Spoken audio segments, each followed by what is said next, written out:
ya kami pui thau na ni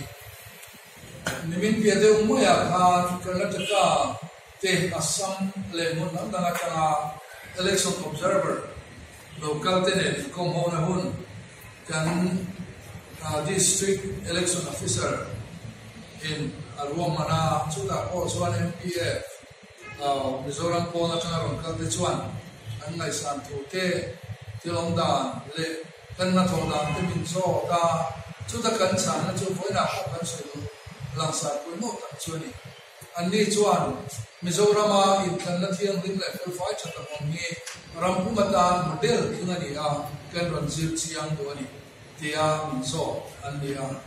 chuta kan chan na ro chu MPF ro thin na kan kilo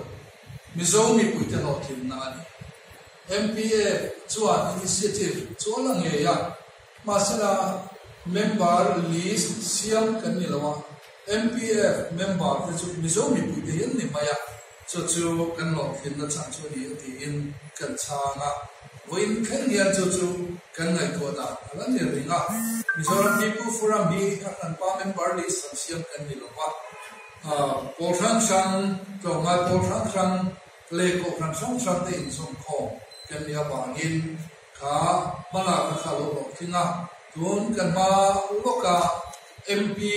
le MLA by election lo om pura po yan khatiang tho ka gan be se ya aya thiang lim so lo om the ni pe chon chu gan be se la ni pathian awrin chanin party in beya thiang lim lo taka mi ste te ama sum le pai ne na in tham na mo fort le mo om lo tu rin